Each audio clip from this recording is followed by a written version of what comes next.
আসসালামু আলাইকুম, কি অবস্থা সবার? কেমন আছো? আশা করি ভালো আছো। আমাদের ফ্লুইড মেকানিক্সের চতুর্থ অধ্যায়ের আমাদের ৫ নম্বর ক্লাসে আমরা চলে আসছি। তো ৫ নম্বর ক্লাসে তোমাদের সবাইকে স্বাগতম। আমরা বিগত ক্লাসগুলোতে আমরা ম্যাথ করছিলাম বেশ কয়েকটা। আজকে আমরা টোটাল ৩টা ম্যাথ দেখছি। ৩টা ম্যাথের ভিতরে আমরা প্রথম ২টা করবো এবং ৬ নম্বর যে ম্যাথটা আছে এটা তোমাদের হোমওয়ার্ক থাকবে। তোমরা করে আমাদের কমেন্ট সেকশনে অবশ্যই দিবা এটা। ওকে, তো প্রথম ম্যাথটা তোমাদের সেমিস্টার ফাইনালে আসছে এর আগে, ঠিক আছে? সো এটা ইম্পর্টেন্ট একটা অঙ্ক। আর আরেকটা বিষয় হচ্ছে যে তোমাদের এই অধ্যায় থেকে কিন্তু চাকরি পরীক্ষাতে ভালো পরিমাণে অঙ্ক আসে, হ্যাঁ। সো খুব ভালো মতো এই ম্যাথগুলো করবা। তো আমাদের কিন্তু আমরা যা পেইড ব্যাচে যারা ক্লাস করে আমাদের মনে করো ক্লাস নেওয়ার সময় বলে দিই কিন্তু আমরা যে তোমাদের এই অঙ্কটা এই টাইপের অঙ্ক বা এই রিলেটেড অঙ্কগুলো তোমাদের অ্যাডমিশনে আসে, ডুয়েট অ্যাডমিশনে, অথবা এই রিলেটেড বা এই টাইপের অঙ্কগুলো তোমাদের চাকরি পরীক্ষার জন্য খুব ইম্পর্টেন্ট। ওকে, বা থিওরি পড়ানোর সময় বলি যে এই টপিকসগুলো তোমাদের ভাইভার জন্য ইম্পর্টেন্ট, তোমার চাকরি পরীক্ষার জন্য ইম্পর্টেন্ট, তোমাদের অ্যাডমিশনের জন্য ইম্পর্টেন্ট। সো এই ম্যাথটা দেখো বলছে যে 20 সেন্টিমিটার ব্যাসের একটি পাইপ দিয়ে প্রতি সেকেন্ডে 15 মিটার গতিবেগে পানি প্রবাহিত হচ্ছে, পানি নির্গমনের হার নির্ণয় করো। ওকে, সো আমরা যদি বলি যে এক্সাম্পল 4 এর সলিউশন, তাহলে আমরা কি জানি? দেখো যে আমরা জানি উইনো নির্গমন কিউ ইকুয়াল টু কি জানি? এভি। ওকে, তাহলে আমাদের এর মানটা কি? আমাদের এর মান দেখো জানি আমরা pi divided by 4 into D square into V.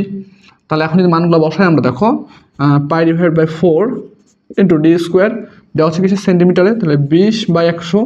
100 কেন করতেছি আমরা? আমাদের বেগের মানটা মিটারে দেওয়া হচ্ছে, মিটার পার সেকেন্ডে, আর এটা হচ্ছে কত? 15। তাহলে এখানে একটা মান আসবে আমাদের।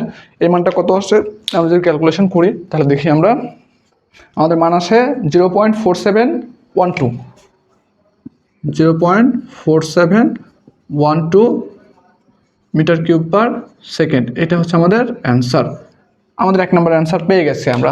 এবং তারপরে বলতেছে যে পাইপের ব্যাস ক্রমান্বয়ে বেড়ে 30 সেন্টিমিটার হলে শেষ প্রান্তে গতিবেগ কত? তার মানে আমাদের পাইপ যেটা ছিল 20 সেন্টিমিটার ডায়ামিটারে, সেটা কি হচ্ছে 30 সেন্টিমিটার ডায়ামিটারে আমি আরেকটা পাইপের সাথে যুক্ত করছি। তাহলে সেই ক্ষেত্রে আমাদের গতিবেগ কত হবে? তাহলে আমরা লিখতে পারি, দেখো যে এগেন দেখো A1 V1 equal two A2 V2 লিখতে পারি। তাহলে দেখো এখানে লিখতে পারি আমরা পাই ডিভাইড বাই 4 ইন্টু D1 এর উপর square into V1 equal to pi divide by 4 into D2 এর উপর স্কোয়ার ইন্টু V2। তাহলে আমাদের এই V2-র মানটা আমাকে বের করতে হবে। ওকে, তাহলে আমাদের পাই 4 বাদ দিয়ে দিলাম। তাহলে আমরা V2 ইকুয়াল লিখতে পারি, দেখো যে আমাদের 20 এর উপর square into 15 divide by D2 হচ্ছে কত? আমাদের D2 হচ্ছে 30 করছে। তাহলে আমাদের এই মানটা কত আসে? যদি আমরা ক্যালকুলেশন করি তাহলে আসে আমাদের 20 এর উপরে স্কোয়ার ইন্টু 15 ডিভাইড বাই 30 এর উপরে স্কোয়ার, 6.67, 30 এর উপরে স্কোয়ার, তাহলে 6.67 এত মিটার পার সেকেন্ড। ওকে, তোমাদের বই কি অ্যান্সার দেওয়া আছে? তোমাদের বই দেওয়া আছে সেন্টিমিটার পার সেকেন্ড। তোমাদের বই দেওয়া আছে সেন্টিমিটার পার সেকেন্ড। এখন মিটারকে যদি সেন্টিমিটারে কনভার্ট করতে যাও তাহলে এই মানের সাথে আমি যদি 100 গুণ দিয়ে দিই তাহলে আমাদের কি সেন্টিমিটারে চলে গেল। তখন আমাদের কি সেন্টিমিটারে কনভার্ট করে নিবা তোমরা, ঠিক আছে? যদি প্রশ্নে ইন্ডিভিজুয়ালি না বলে যে তুমি এই এককে বের করো, তাহলে তুমি যে এককে বের করবা সেটাই তোমার অ্যান্সার। ওকে, সো এরপরে দেখো আমাদের এক্সাম্পল 5। এক্সাম্পল 5-এ কি বলতেছে দেখো, এবং 5-এ বলতেছে একটি পাইপের মধ্য দিয়ে তরল প্রবাহের বেগ, অর্থাৎ তরল প্রবাহ হইতেছে যে বেগে সেটা হচ্ছে 10 মিটার পার সেকেন্ড, এবং পাইপের ব্যাস 100 মিলিমিটার হলে নির্গমনের পরিমাণ ঘন্টায় বের করো। তারপর আমাদের যে কিউ বা ডিসচার্জ বা নির্গমনের পরিমাণ বা ফ্লো রেট বলতেছে কিউ, এই কিউ এর মানটা কিসে বের করতে বলছে? ঘন্টায়। কিউ এর মানটা কিসে বের করতে বলছে? আমাদের মিটার কিউব ঘন্টায়, ঠিক আছে? তাহলে আমরা জানি দেখো যে কিউ ইকুয়াল টু, আচ্ছা আমরা একটু সাজাই লিখি যে we know Q equal to AV. Okay, তাহলে এভি সমান আমরা কি লিখতে পারি? দেখো এভি সমান লিখতে পারি pi divide by 4 into D এর উপর স্কোয়ার ইন্টু ভেলোসিটি ভি। তাহলে pi divide by 4 into D, এই ডি এর মান কত দেওয়া আছে আমাদের? 100 মিলিমিটার। তাহলে আমরা এটাকে মিটারে কনভার্ট করলে কত হবে? 1000 দ্বারা ভাগ দিব আমরা, স্কোয়ার ইন্টু ভি এর মান কত? 10। তাহলে এখান থেকে একটা মান পাবো আমরা। এই মানটা কত পাই দেখো? 0.0875, 0.0, আচ্ছা 785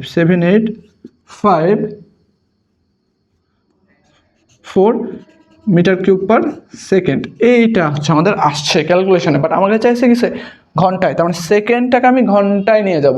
তাহলে দেখো আমরা জানি কি, আমরা জানি যে 1 আওয়ার ইকুয়াল টু কত 3600 সেকেন্ড।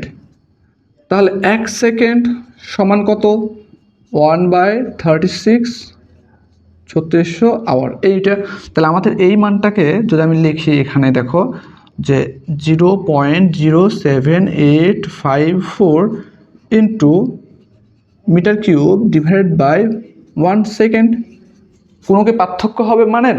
এটা লেখা যায় কিনা দেখো তো একটু, এটা খুব ক্লিয়ারলি লেখা যায় না, এটা লিখতে হবে। তাহলে 1 সেকেন্ড সমান আমাদের কত আওয়ার 1/3600। তাহলে এখন এই মানটা বসাও তুমি এখানে, তাহলে আমি লিখতে পারি 0.07854 into metre cube divided by 1 second সমান কত 1/36 ঘন্টা। তাহলে এই মানটাকে যদি আমি এভাবে লিখি দেখো এখান থেকে এটা উপরে চলে যাই ভাগ আছে, তাহলে আমাদের 0.07854 ইন্টু 3600, তাহলে এটা কোন এককে আসছে মিটার কিউব পার আওয়ারে। তাহলে এটা ক্যালকুলেশন করলে কত হবে আমাদের, এটা ক্যালকুলেশন করলে ইন্টু 3600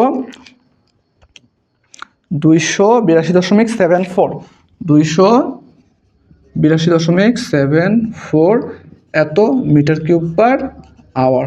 এটা হচ্ছে আমাদের অ্যান্সার। আশা করি তোমরা বুঝতে পারছো। ওকে, সো তোমাকে যে এককে বের করতে বলবে সে এককে বের করতে হবে। তারা বলতে পারে যে এটা বললো যে নির্গমনের পরিমাণ ঘন্টায় বের করো, তুমি এখন পড়লা তোমার চাকরি পরীক্ষাতে কি বলতে পারে নির্গমনের পরিমাণ লিটার পার আওয়ারে বের করো বা লিটার পার সেকেন্ডে বের করো বলে দিল, তখন তোমাকে মিটার কিউবটাকে লিটারে নিয়ে যেতে হবে। তো সেগুলো আমরা সব কিছু আমাদের পেইড ব্যাচে শিখাইছি অলরেডি। সো আশা করি তোমরা বুঝতে পারছো। যদি এই ম্যাথগুলো বা বিগত ক্লাসের ম্যাথ এবং এই ম্যাথগুলো বুঝতে পারো, টোটাল 5টা ম্যাথ আমরা করছি, তাহলে 6 নম্বর ম্যাথটা ইজিলি করতে পারবা তোমরা। এই 6 নম্বর ম্যাথটা তোমরা খুব সহজেই তোমরা 6 নম্বর ম্যাথটা করে তারপর হচ্ছে আমাদের কমেন্ট সেকশনে অবশ্যই জানাই দিবা যে তোমরা করছো, এটা অবশ্যই বলে দিবা। তো ঠিক আছে, আজকের ক্লাস এই পর্যন্তই। আর আমাদের এখানে বর্তমানে 2টা কোর্স চলমান, একটা হচ্ছে তোমাদের একাডেমিক কোর্স আর একটা হচ্ছে আমাদের ডুয়েট অ্যাডমিশন এবং জব প্রিপারেশনের জন্য যে ডিপার্টমেন্ট পার্ট আছে আর কি, তোমাদের সেই ডিপার্টমেন্টের একবারে বেসিক টু অ্যাডভান্স কোর্স চলতেছে আমাদের। সো 2টা কোর্সই তোমরা যে এখন থেকে যারা একাডেমিক রেজাল্ট ভালো করতে চাও এবং তারা হচ্ছে বেসিক সহকারে একাডেমিকটা শেষ করতে চাও, তারা আমাদের একাডেমিক কোর্সে ভর্তি হবা। এবং যারা তোমরা আমাদের হচ্ছে এখন থেকেই মানে পলিটেকনিকে থাকা অবস্থায় তুমি ড্রিম আছে তুমি ডুয়েটে অ্যাডমিশন দিবা, ডুয়েটে চান্স পাবা, ডুয়েটের মাঠে খেলবা, ডুয়েটে পড়াশোনা করবা, তারা হচ্ছে ডিপার্টমেন্ট পার্টটুকু হচ্ছে শেষ করবা, আমাদের এখান থেকে শেষ করতে পারবা খুব মানে ক্লিয়ারভাবে। এবং যাদের ইচ্ছা আছে তুমি ডুয়েট অ্যাডমিশনে আসবা না, তুমি সরকারি চাকরি করবা, 10ম গ্রেডের একটা চাকরি করবা তুমি উপসহকারী প্রকৌশলী হিসেবে, তোমাদের কিন্তু ডিপার্টমেন্ট ওখানেও লাগবে সেম। সো ওইটার জন্য তুমি আমাদের এখান থেকে ডিপার্টমেন্ট পার্টটুকু পলিটেকনিকে থাকা অবস্থায় শেষ করতে পারো। শেষ করলে তোমার ডিপ্লোমা শেষ করার পরে যে জার্নিটা সেটা অনেক স্মুথ হবে। তো আজকের ক্লাস এ পর্যন্তই। আসসালামু আলাইকুম, আল্লাহ হাফেজ।